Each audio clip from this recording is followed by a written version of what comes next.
seguimos en el refugio en esta tarde lluviosa y sin la compañía de Osvaldo Quiroga, pero como les decía antes, tenemos la posibilidad de contar con la voz y la presencia de Quiroga a partir de las 5 de la tarde directamente desde Mar del Plata para contarnos qué está pasando en el Festival Internacional de Cine de Mar del Plata que él está cubriendo en este momento.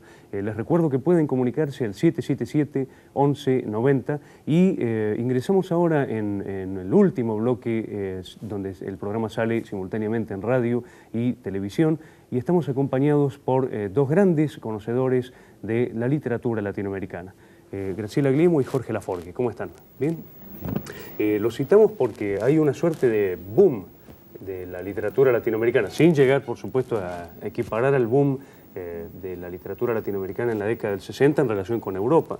Pero hasta ahora los libros latinoamericanos llegaban poco a Buenos Aires. Es como que se había cortado, de alguna manera, la vieja red de relación con México, con Chile, y de pronto, ya sean las editoriales nacionales, o por vía de España, o por vía de México, empezamos a tener una gran cantidad de autores. El nuevo libro de Gabriel Cabrera Infante, el nuevo libro, la compilación de los cuentos de Monterroso y de los textos en prosa de Monterroso. Estoy pensando en el último libro de Alejo Carpentier, una compilación de ensayos y textos periodísticos sobre la ciudad de La Habana. Estoy pensando en una serie de textos de novelas uruguayas que se van a presentar la semana que viene, el próximo martes, en el Instituto de Cooperación Iberoamericana. Uno de esos autores uruguayos va a conversar con nosotros hoy en el refugio, en la parte de la radio. Me refiero a Mario Delgado Aparaín. Y también, por ejemplo, la llegada de una novelista nicaragüense, ¿no es cierto?, Gioconda Belli. Es decir, que de pronto es como que la red de relación latinoamericana se ha reconstituido. ¿Qué pensás, Jorge Laforgue, sobre esto? Bueno, pienso que exageras un poco.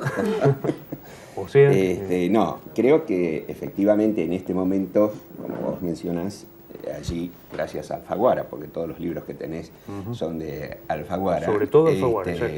El de Gabriel Infante creo que es Espasa Calma. Bueno, quiero decir, gracias un poco a Alfaguara y las editoriales estas españolas grandes, que efectivamente producen en España y producen en México y hay un intercambio con las sucursales porteñas. Pero también, por ejemplo, Sudamericana, que sacó los libros de Skármeta, hay una compilación que dice todos los cuentos, y no son todos los cuentos, pero no importa.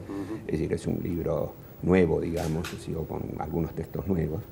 Y también por las sucursales que han creado en Chile, por un lado, y en Montevideo, en Santiago y en Montevideo, Alfaguara y Planeta, se está editando muchos autores de esos países que tienen una circulación mucho mayor que cuando son editoriales estrictamente nacionales.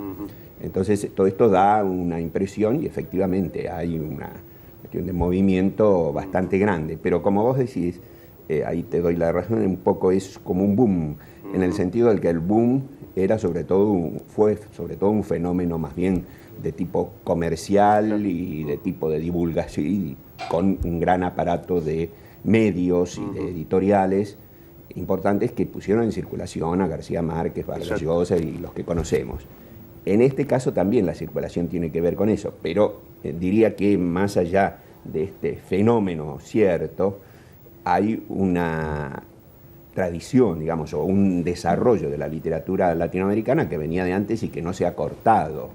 Es decir, los que vos has nombrado, Monterroso o Cabrera Infante, están produciendo desde hace muchos años. En algún momento, efectivamente, había cierta dificultad para conseguir los textos. Eso es un poco el asunto. Yo estuve hace poquito, estuvimos juntos, ¿te acordás? En la Feria Internacional del Libro de Bogotá, en el año 94. Sí. Y el fenómeno del que se hablaba era una suerte de balcanización latinoamericana, ¿no? Es decir, que los países están como separados culturalmente. A la lista se podría agregar esas 4 novelas, el Cuarteto de Infancia de Adolfo Kubb, que acaba de publicar Seis Barral, y también Amarilis, la novela de Lope de Vega, o sea, inspirada en Lope de Vega, de Antonio Saravia, el mexicano Antonio Saravia. Es decir, que hay una gran cantidad de textos circulando en este momento, ¿no? ¿Qué pensás de esto, Graciela Gliemo? Creo que sumado a la edición de nuevos textos, también hay que poner en escena la reedición, porque en el caso de Monterroso, en el caso de Skármeta, es volver a reeditar textos que ciertos lectores ya conocen, ¿no? Sobre todo lectores nacionales. Pienso que el boom fue un momento y que tiene que darse una serie de situaciones diferentes como para poder hablar de un nuevo boom, ¿no? de otro boom. Es verdad que tenemos más acceso, pero habría que pensar qué pasa en otros países, ¿no?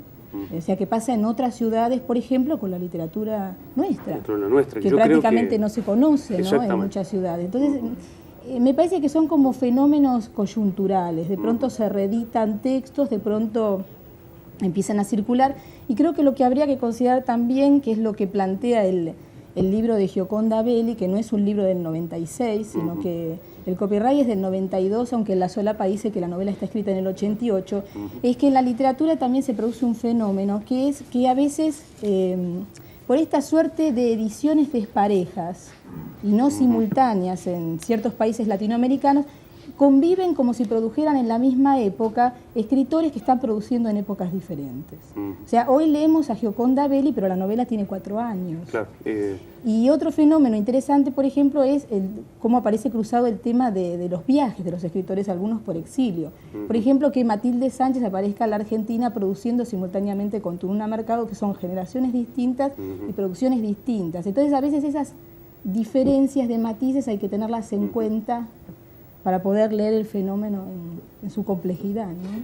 Jorge Laforgue, yo creo que de todos estos libros que están circulando, indudablemente el más importante, el más disfrutable tal vez, sea el de Monterroso. ¿Estás de acuerdo con esto, de Augusto Monterroso? Sí, sí, estoy de acuerdo. Yo soy un lector fanático de Monterroso. Y bueno, esta edición de Alfaguara tiene la virtud, ahí dice que es la totalidad de su narrativa, no es tanto, pero es casi todo, es decir, tiene de los 2 primeros libros de él, La Oveja Negra y Obras Completas, que son quizás de los más importantes, y después extractos o selección de textos de los otros, más esa novela, entre comillas, es decir, que tenemos acceso a prácticamente la casi totalidad de la narrativa de Monterroso, es decir, porque él tiene muchos textos de entrevistas, de ensayos, de conversaciones, etcétera, que obviamente no están incluidos. Esta colección de Alfaguara tiene un poco lo que decía Graciela, ¿no? La virtud de reeditar a los grandes, ¿no? Vino antes que el volumen monstruoso de Julio Ramón Ribeiro, de los cuentos completos del peruano. Exacto. Están los de Onetti, bueno, y está de algo. Y la serie Cortázar, además. La serie Cortázar entera. Es decir, que es un libro que, si tiene la difusión, y Alfaguara tiene los medios para hacerlo, va a poner a Monterroso a nivel de un público un poco más amplio. Es decir, ya en estos últimos años Monterroso es conocido a ciertos niveles por las ediciones de Anagrama y de otras editoriales, pero creo que este volumen va a tener esa importancia de poner en circulación, valga la redundancia, a uno de los escritores más importantes de la literatura latinoamericana. Vamos a poder leer una nota de Jorge Laforgue, ¿no? El próximo viernes en el suplemento Artes y Cultura, sobre Monterroso. No lo has leído todavía, si a lo mejor la rechazás. No, les cuento que va a ser fantástica. Graciela Guillermo, en tu libro Las huellas de la memoria, entrevistas a escritores latinoamericanos, publicado por Beas Ediciones, vos lo entrevistaste a Augusto Monterroso. ¿Cómo es Augusto Monterroso? Yo lo vi hace muy poquito en un video y es un hombre bastante lacónico. ¿Con vos fue lacónico o no? Bueno, yo guardo de él así como un recuerdo muy especial. De cada entrevistado tengo un recuerdo especial y alguna anécdota para contar. Algunas las conté en los copetes y otras no.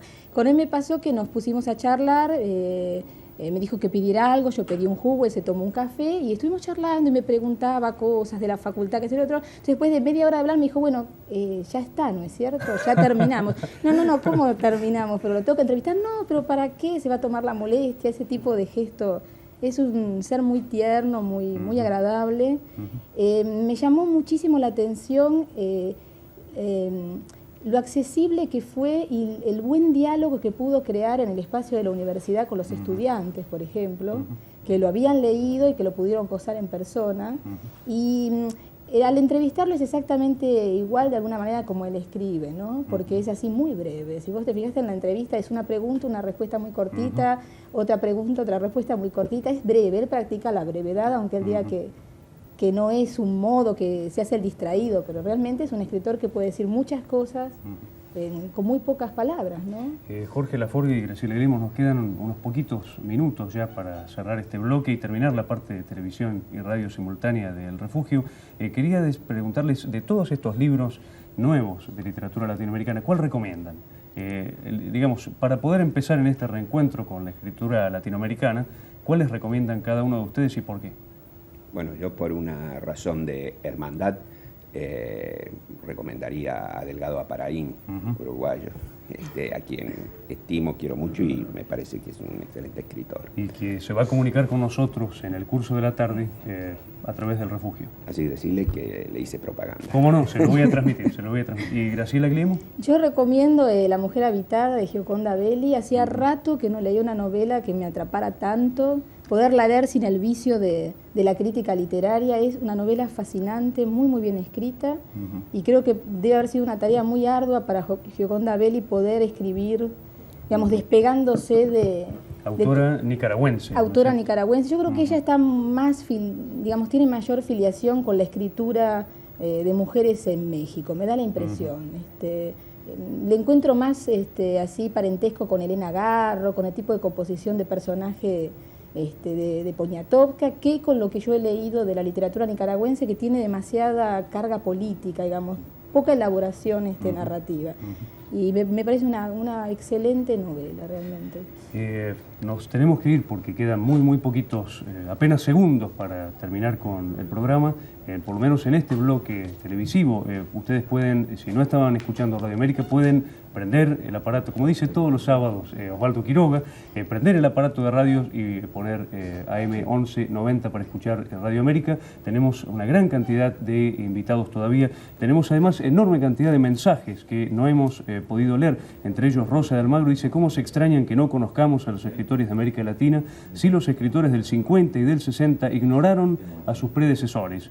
¿Cómo se extrañan que nos ignoren en otros países? Es polémica la afirmación de Rosa de Almagro, pero a la vez muy atinada. Jorge Laforgue y Graciela Glemo, muchísimas gracias. Y espero que realmente usted haya llegado a la conclusión de que Quiroga no es imprescindible, pero bueno, tal vez está convencido de que sí. Le pido que todavía puede comunicarse con nosotros al 777-1190 y si Quiroga nos está viendo, le mandamos un gran abrazo y le decimos que se ponga cerca del teléfono, porque lo vamos a llamar a Mar del Plata para que nos cuente qué está pasando en el 12º Festival Internacional de Cine. A los que no nos van a poder escuchar en Radio América, muchísimas gracias por habernos acompañado en esta tarde del Refugio. Gracias.